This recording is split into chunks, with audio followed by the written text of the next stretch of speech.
आज हम आप लोगों को सीबीएसई क्लास 12 के मैथमेटिक्स के ऑब्जेक्टिव में जो क्वेश्चन पूछा गया है उसके कुछ क्वेश्चन का मैं आपके साथ में जिक्र करना चाहता हूँ। देखिएगा कि आपने जितना क्वेश्चन का मैंने आज मैं जिक्र करूंगा, कुछ क्वेश्चन का उसके बाद के क्वेश्चन का मैं कल आपको बता दूंगा।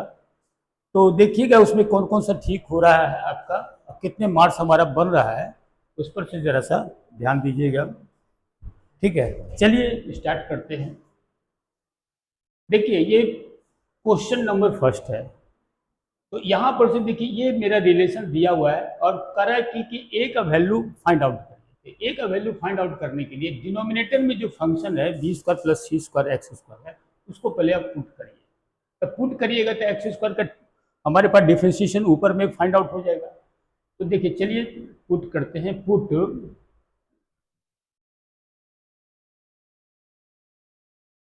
पुट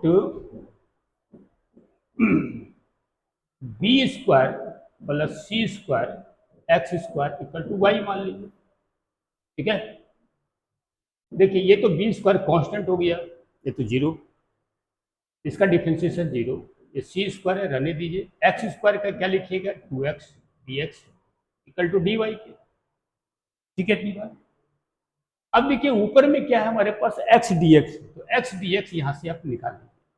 तो एक्स डी एक्स क्या निकल गया, d y by 2c square. X d x बराबर d y by 2c square.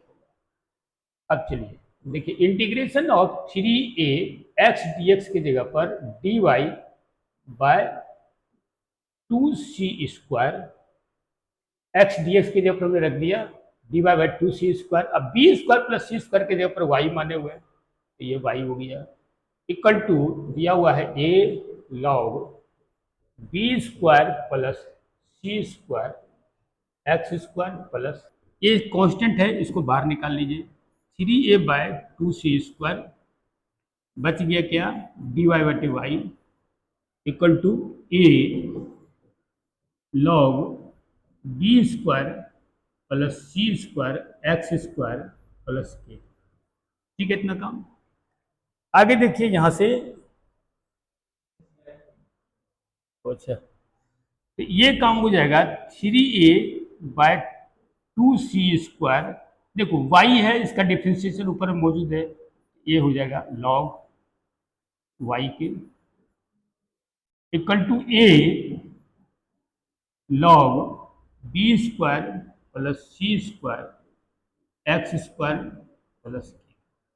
अब यहां से देखिए इसकी जगह पर आप लिखिए 3a bye 2c square log log यहाँ पर से यहाँ से कांस्टेंट एक डालिए प्लस कांस्टेंट सी वगैरह सब लिख डालिए। तो लॉग वाई, वाई का जो वैल्यू हमने माना है यहाँ से लिख डालो, बी स्क्वायर प्लस सी स्क्वायर एक्स स्क्वायर प्लस सी नहीं कुछ दूसरा कांस्टेंट ले लीजिए, डी वगैरह से मान लेते हैं, D plus D equal to A log B square plus C square X square plus K. अब देखिए ए का इसके साथ हम मैच करवाइए। यहाँ पर से लॉग बी स्क्वायर प्लस सी स्क्वायर का मॉड के पहले मेरे पास कांस्टेंट के रूप में 3a/2c स्क्वायर लिखा हुआ है, और यहाँ से क्या लिखा हुआ है, ए लॉग इतना के बराबर। तो हमसे पूछा गया ए का वैल्यू कितना होगा, तो ए का मान यहाँ पर से कितना निकल गया, ए का मान यहाँ से निकल गया 3a/2c स्क्वायर। देखिए ए तो क्वेश्चन नंबर 1 का आपका सोल्यूशन क्या हो जाएगा, डी। क्वेश्चन नंबर 1 का आंसर हो गया आपका 1 का डी। इतना बात आपके पास दिमाग में रखना होगा, प्रोसेस है इसके तहत। चलिए जरा नेक्स्ट क्वेश्चन का जिक्र करते हैं।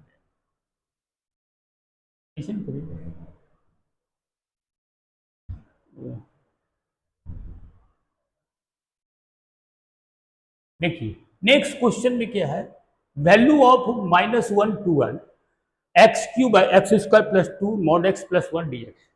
ठीक है, देखिए इस क्वेश्चन को हम क्या लिख सकते हैं, फिर यहां से देखिए ये हो गया आपका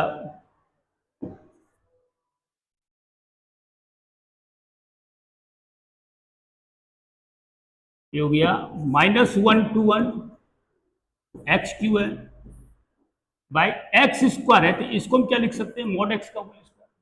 कोई दिक्कत नहीं है, मॉड एक्स बराबर एक्स होता है तो एक्स का स्क्वायर करिएगा तो भी इतना मान होगा, -x स्क्वायर है तो एक्स स्क्वायर का मॉड एक्स स्क्वायर लिख सकते हैं, +2 मॉड ऑफ एक्स +1 dx की। ठीक है, इतना बात हो गया। -1 एक्स क्यू, इसके जगह पर क्या लिख दीजिए, मॉड ऑफ एक्स +1 का होल स्क्वायर dx। अब इस फंक्शन को आप देख लीजिए, एक बात 11 में आप देखिएगा कि डिफरेंट इंटीग्रल में प्रॉपर्टी है, एक प्रॉपर्टी है, उस प्रॉपर्टी का मैं जिक्र करता हूं, -a to a f(x) dx बराबर 0 if f(x) bn odd. Odd का मतलब f माइनस एक्स कितना होना चाहिए, -fx। ठीक है, और दूसरा इसका रिजल्ट होता है 0 to a f(x) dx। कब होता है भाई ये, इफ f(x) bn इवन, ये इवन का जिक्र होता है, मतलब that is f of -x equal to fx। अब यहां से देख लीजिए, अब इस फंक्शन को आप चेक करिए, हमारे पास तो सेम कंसेप्ट है, -a to h मतलब -1 to 1 का कंसेप्ट है, तो सेम कंसेप्ट हमारे पास है। अब यहां से देखिए, ये fx है हमारे पास, एक्स क्यू है बाय मॉड ऑफ एक्स +1 का होल स्क्वायर। यहां देखिए -f ऑफ x को रिप्लेस कर दीजिए -x से, तो -x³ बाय -x का मॉड ऑफ करिएगा तो उतनी रह जाएगा, मॉड x ही रह जाएगा, +1 का होल स्क्वायर। ये कितना बन गया, f minus x minus F x. और यहां से मैंने बोला कि अगर फंक्शन ऑड आपके पास है तो ये -a to a f(x) dx का रिजल्ट 0 होता है। यहाँ पर भी देखिए -1 से 1 है, इसका मान मेरे पास फंक्शन ऑड आ गया, इसलिए इसका आंसर क्या हो जाएगा, 0। ये काम होगा, इसका मतलब हो गया आपका आंसर जो बना 2 का a चला गया। ठीक है, 2 का a आंसर आ गया। चलिए फिर हम नेक्स्ट क्वेश्चन पर जिक्र करते हैं।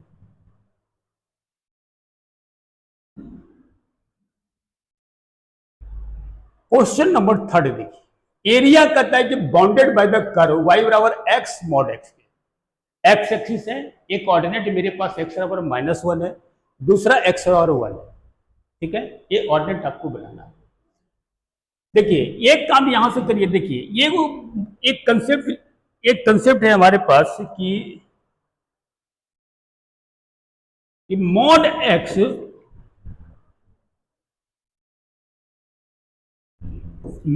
x इक्वल टू क्या होता है, x।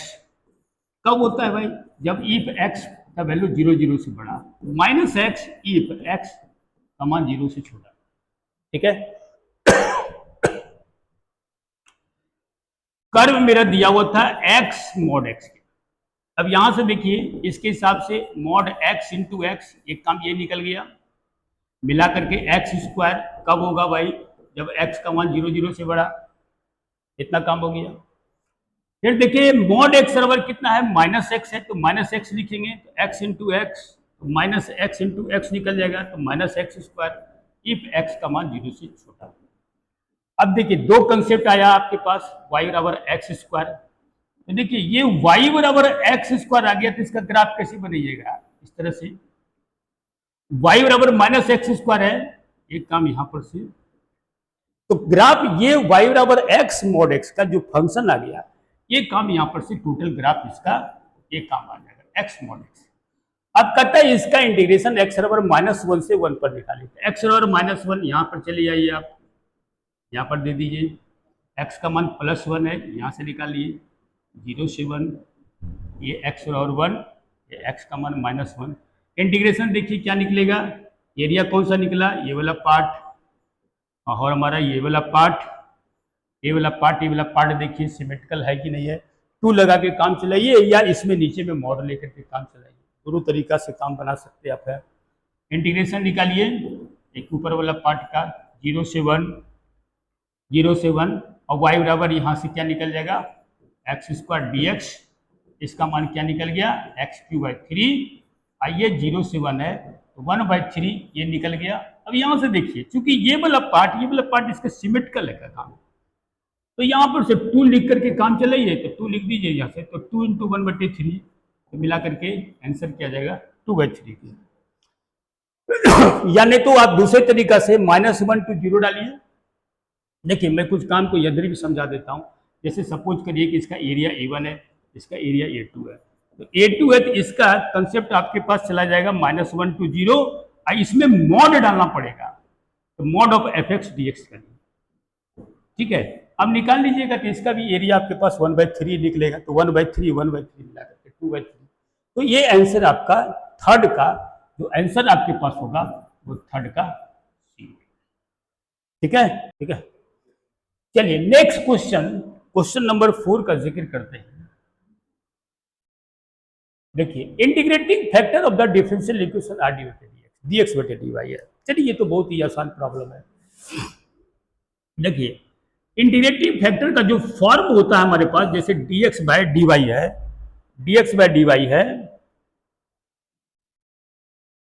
देखिए तो dx बाय dy यहां से लिख डालिए, प्लस यहां से p by r into X equal to q by r, इतना काम लिख सकते हैं। फॉर्म तो क्या होता है भाई, dx by dy plus px equal to q के, ऐसा फॉर्म पढ़े होंगे। तो ये इंटीग्रेटिंग जो फैक्टर होता है इसका इंटीग्रेटिंग फैक्टर क्या निकाल देते हैं, e इंटीग्रल ऑफ p बटे r, यहां से क्या निकल जाएगा t। हो गया काम मेरे पास। यहां से देखिए इसका भी 4 का जवाब आपके पास सी है। क्वेश्चन नंबर 4 का आंसर आपके पास सी है, ठीक है। चलिए नेक्स्ट क्वेश्चन का जिक्र करते हैं 4 के बाद 5। देखिए order and degree of a differential equation d बटे d x sine y equal to y square है। देखिए तो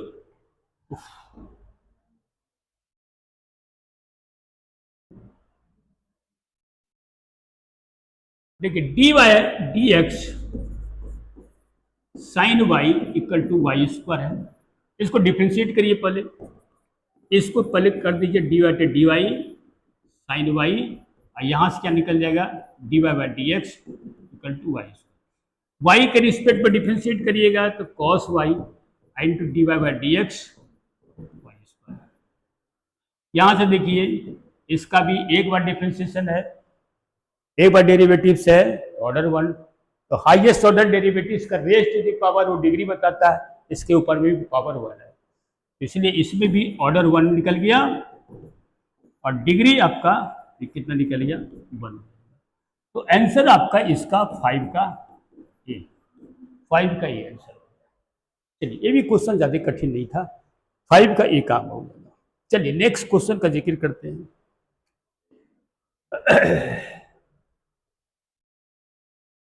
6 कहता है value of P for which the vectors इतना परपेंडिकुलर है। जैसे देखिए एक वेक्टर दूसरे वेक्टर पर परपेंडिकुलर होता है, तो परपेंडिकुलर का कंसेप्ट क्या होता है भाई, एक वेक्टर दूसरे वेक्टर का परपेंडिकुलर है तो परपेंडिकुलरिटी का कंसेप्ट होता है, जैसे एक वेक्टर है तो ए डॉट बी आप यहां से क्या लिख देते हैं 0, ए डॉट बी 0 के बराबर होता है।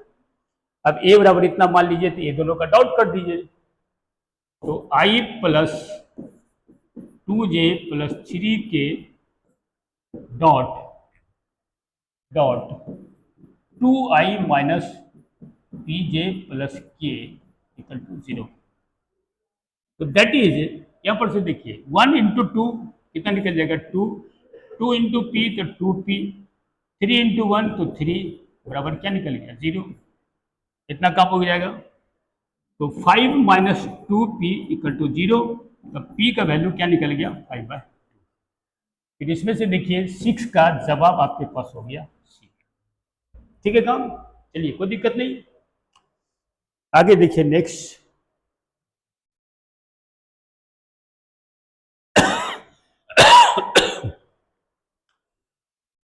देखो कहता क्या है कि value of m for which the points with position vector -a minus j plus 2k 2i plus mj plus 5k 3i plus 11j plus 6k are collinear. देखिए दो वेक्टर अगर कॉलिनियर होता है तो एक बात यहाँ पर से देखिए, एक कंसेप्ट भी समझ लीजिए बात को कि एक काम यहाँ पर से क्या होता है कि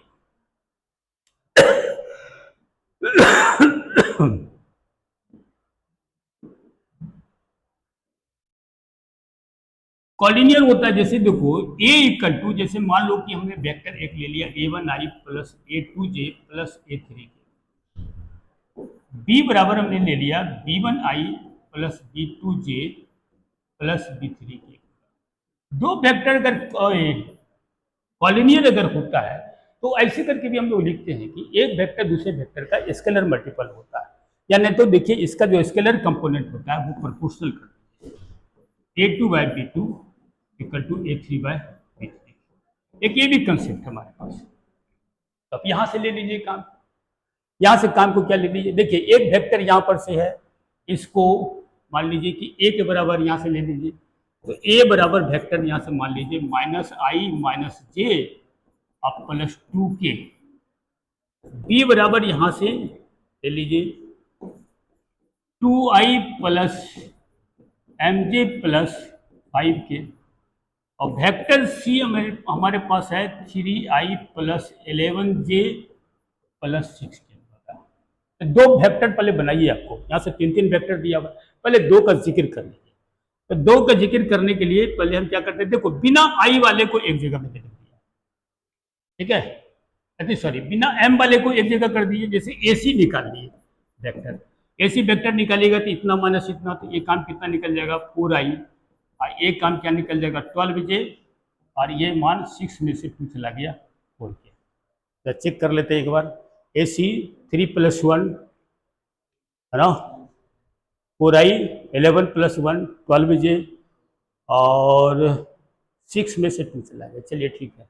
ए सी का मान निकाल लिया। अब ए बी यहाँ पर से डालिए, यहाँ पर से ए बी यहाँ से निकाल देना, ये निकालो ए सी ए बी निकालिए, ए बी निकालिए तो इतना मान इतना, तो 3i और ये इतना माइनस इतना, मतलब m + 1 × j और 5 - 2 मिला करके 3k। अब मैंने बोला कि देखिए दो वेक्टर तो निकल गया ए सी और ए बी, अगर ये दोनों निकल जाता है इसका मैंने बोला कि स्केलर कंपोनेंट आपका प्रोपोर्शनल होगा। तो प्रोपोर्शनल कर दीजिए, तो 4/3 equal to 12/m + 1 equal to 4/3। यहाँ से निकाल लीजिए, यहाँ से काट दीजिए, 3 हो जाएगा। ये दोनों का अगर कंसेप्ट ले लेते हैं तो 1/3 इक्वल टू 3/m + 1 के, तो m + 1 इक्वल टू 9, m का मान कितना निकल गया 8। 8 देखिए कौन सा ऑप्शन आता है, ए नंबर। तो 7 का जवाब हो गया आपका ए, 7 का ए। नेक्स्ट में आप देखिए आपके पास है 7 के बाद जैसे 8 का काम। देखिए vector A equal to 8, magnitude vector A का मैग्नीट्यूड 8 है, वेक्टर बी का मैग्नीट्यूड 3 दिया हुआ है। Magnitude of A cross B का जो मॉड है आपके पास है वो 12 है। तो वैल्यू ऑफ हमारे पास ए डॉट बी यहाँ से निकालना है। ठीक है, कुछ कंसेप्ट मैं आपको इसमें से बताता हूँ। जैसे देखिए एक क्रॉस बी, एक क्रॉस बी है देखिए ए क्रॉस बी है, ए क्रॉस बी का कंसेप्ट क्या जानते हैं, magnitude of a, magnitude of b, sine theta, n cap. N cap क्या होता है भाई, एक यूनिट वेक्टर होता है perpendicular to the plane of a and b, perpendicular to the plane of a and b. ठीक है, अब देखिए इसका मैग्नीट्यूड हमको चाहिए, तो ये इसका मैग्नीट्यूड अगर आप ले लेते हैं ए क्रॉस बी, इसका मैग्नीट्यूड हो गया तो ये जस्ट के तस रह जाएगा, एक काम साइन थीटा, इसका मैग्नीट्यूड है तो मैग्नीट्यूड ऑफ एन कैप का मैग्नीट्यूड क्या हो जाएगा 1। अब देखिए इसका स्क्वायर कर दीजिए, तो magnitude of A cross B का स्क्वायर क्या निकल जाएगा, मैग्नीट्यूड ऑफ ए का स्क्वायर मैग्नीट्यूड ऑफ बी का स्क्वायर, एक काम यहाँ से साइन स्क्वायर थीटा। ठीक है, स्क्वायर मैंने कर दिया, तो ये काम हो गया आपका मैग्नीट्यूड ऑफ ए का स्क्वायर मैग्नीट्यूड ऑफ बी का स्क्वायर, साइन स्क्वायर थीटा है तो 1 - cos स्क्वायर थीटा। ठीक है, अब यहां से देखिए इसको मल्टीप्लाई कीजिए, मैग्नीट्यूड ऑफ ए का स्क्वायर मैग्नीट्यूड ऑफ बी का स्क्वायर माइनस मैग्नीट्यूड ऑफ ए का स्क्वायर मैग्नीट्यूड ऑफ बी का स्क्वायर कॉस स्क्वायर थीटा। एक काम निकल गया, मैग्नीट्यूड ऑफ ए का स्क्वायर प्लस मैग्नीट्यूड ऑफ ए का square minus A dot B का स्क्वायर। तो यहां से देखिए ये हो जाएगा आपका magnitude of A cross B का स्क्वायर इतना के बराबर। अब जो भी हमारे पास ए डॉट बी बचा हुआ है सबका वैल्यू आप रख दीजिए। देखिए जो रिजल्ट आ गया आपका a cross b magnitude of A cross B का स्क्वायर बराबर मैग्नीट्यूड ऑफ ए का स्क्वायर मैग्नीट्यूड ऑफ बी का square minus magnitude of A dot B का स्क्वायर। रख दीजिए वैल्यू को। Magnitude of A cross b है तो मतलब इसका मान यहाँ से 12 है तो 12 का स्क्वायर। मैग्नीट्यूड ऑफ ए का स्क्वायर है तो 8 का स्क्वायर। मैग्नीट्यूड ऑफ बी है तो सॉरी इंटू होगा, है ना, इंटू है। Magnitude of A square into B square 8 square into देख लीजिए magnitude of A square magnitude of B square 1 से मल्टीप्लाई करेगा इंटू का काम करेगा, प्लस नहीं होगा। ए स्क्वायर 8 का स्क्वायर मैग्नीट्यूड ऑफ बी है यहाँ से तो क्या लिखिएगा 3 का square minus A dot B का होल स्क्वायर। कितना हो जाएगा 144 64 into 9 minus A dot B के मैग्नीट्यूड का स्क्वायर। तो A dot B magnitude of A dot B का स्क्वायर 54 और 3 57 माइनस 144 कितना हो जाएगा 432। चलिए ठीक है ना, इतना काम 6 माइनस 4 2 7 माइनस 4 3 4 माइनस 4 ये काम हो जाएगा ए डॉट बी स्क्वायर इतना के बराबर। तो इसका मैग्नीट्यूड है तो ए डॉट बी बराबर स्क्वायर रूट अंडर 432। अब 432 को फैक्टराइज करिए। देखिए 432 को फैक्टराइज करने के बाद क्या आता है 2 2 2 जब 4 2 1 और ये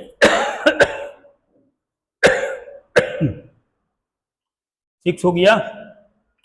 2 से लगाइए 108 54 227 और इसमें से जाइएगा तो आप 3 एक 9 यहाँ से चलिए बात लिख दिया मैंने।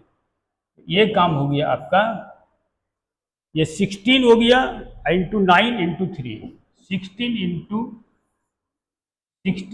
9 इंटू 3 ये काम क्या हो जाएगा 4 इंटू 3 रूट अंडर 3 के तो 12 रूट अंडर इसका रूट अंडर 3।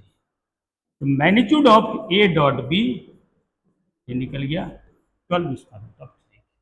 तो इसका भी जवाब आपके पास आ गया। ये तो मैंने इतनी बात समझाने के लिए मैंने बोला 12 का जवाब आपके पास हो जाएगा, सॉरी 8 का आंसर आ गया। नेक्स्ट जो भी सारे क्वेश्चन बचे हुए हैं सारे क्वेश्चन का जिक्र मैं आपको कल ऑब्जेक्टिव का जो भी काम होगा मैं बता दूंगा आपको कि काम को कैसे अपना मिला लीजिएगा कि भाई कितना मार्क्स हमारे पास आ रहा है। प्रोसेस भी मैंने बता दिया कि इस क्वेश्चन को कैसे कैसे आपको बनाना है।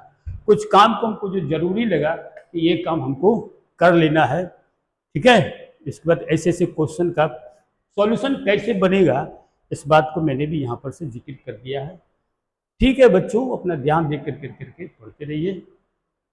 जो मैंने तैयारी का जो भी काम किया है मैंने, जैसे एनडीए का क्वेश्चन है, जेईई की तैयारी भी अगर आप करना चाहते हैं तो इंस्टीट्यूट आकर करके आप संपर्क कर सकते हैं।